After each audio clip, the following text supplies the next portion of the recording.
Hola amigos, ¿qué tal? Stuart here from Spain Speaks with an update video. Have a bit of a chat about what's been happening in Spain over the last few days or so while I take my dog Mia for a walk. So let's go. Now I'll get the weather out of the way. As you can see, a fairly misty day today.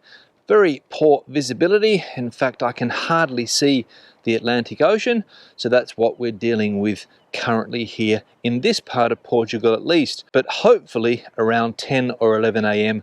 this will clear up. And the emphasis there is on hopefully, because sometimes you never know. In fact, one summer here, it was like this for about 5 or 6 days. So as I said, you never know.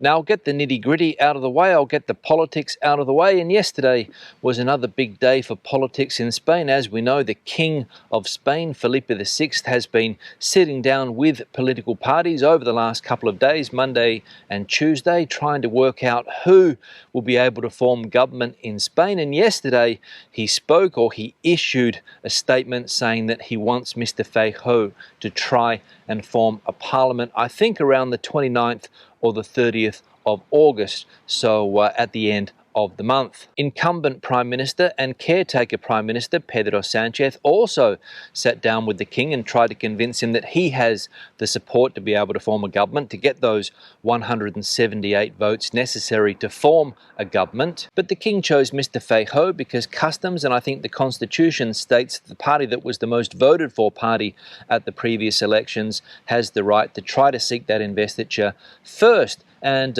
if it fails, a lot of people think that it will fail, Mr. Sánchez will then have a couple of months to sit down with all of the other political parties and try to get them on side and seek those 178 votes. Obviously, for Mr. Sánchez, it didn't help things yesterday, the fact that 4 or 5 political parties didn't want to meet with the King because they don't recognize the King as the head of state. They don't recognize the Spanish Constitution. So obviously, the King couldn't hear who those parties plan to vote for. So it makes it a little bit more difficult, in my opinion, if those parties are not willing to speak to the King. But all of the other political parties were there. For example, Vox was there telling the King who it plans to support. Sumar was there telling the King who it plans to support. So the other political parties were there, but 4 or 5 important political parties, or at least important for Mr. Sánchez, were not willing to speak with the King. And the other important question here, provided that Mr. Feijoo doesn't get the support necessary to become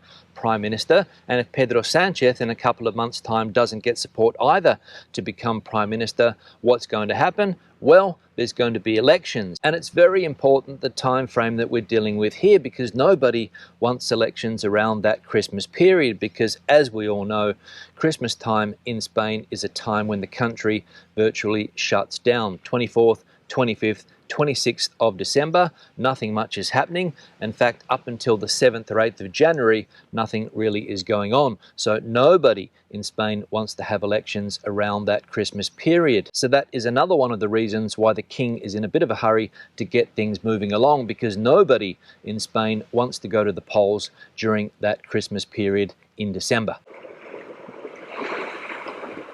Now, another thing that has been dominating the press in Spain over the last couple of days, obviously Spain's World Cup victory in the Women's World Cup down there in Australia and New Zealand.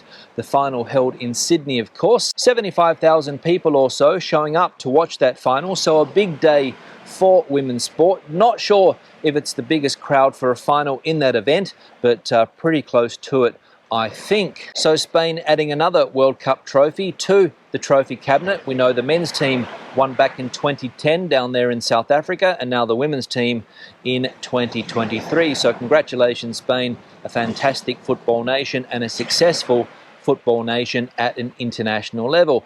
However, it wasn't all roses for the team. Unfortunately, there was some controversy after the event, at the ceremony after the event. The president of the Spanish Football Association, Mr. Rubiales, Luis Rubiales, decided that it would be a good idea to grab the head of one of the players, bring her head forward and kiss her bang smack on the lips. And wow, aren't people up in arms about this, not only in Spain, but around the world. The topic of male chauvinism in Spain has reared its ugly head again. People are asking for Mr. Rubiales to resign as a result of what he did. And let's be honest, it wasn't a very good look. But what I will say is that for a lot of people in Spain, this is fairly normal behaviour during a celebration. It might seem odd, but in Spain, people are very passionate about certain things. And Mr. Rubiales, according to him and to some of his supporters, was just showing that passion, the passion that he has for the players and for the sport, and obviously because they had just won a World Cup. Now, I'm not going to weigh in on the debate about that kiss in this video. I've made my point clear in other videos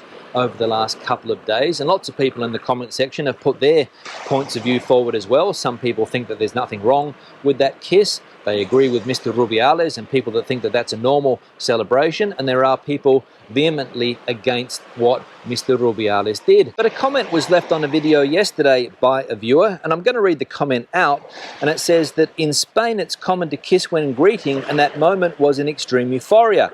I have seen Yolanda Díaz kiss President Sanchez euphorically after vote wins. He has apologized, so move on, and well done Spain on winning. Now, the point that that viewer makes there about Yolanda Díaz is absolutely true, and nothing, I'll repeat, nothing is said about that. In fact, as recently as last week, when Pedro Sanchez had some success in the parliament, we saw Yolanda Díaz do something similar, but nothing was said about this. There weren't any groups up in arms protesting about this. Nobody was complaining. So what's that expression? What's good for the goose? But don't get me wrong, I'm not supporting Mr. Rubiales and what he did, but it seems strange that some people can get away with this type of kiss and other people can't. Seems strange.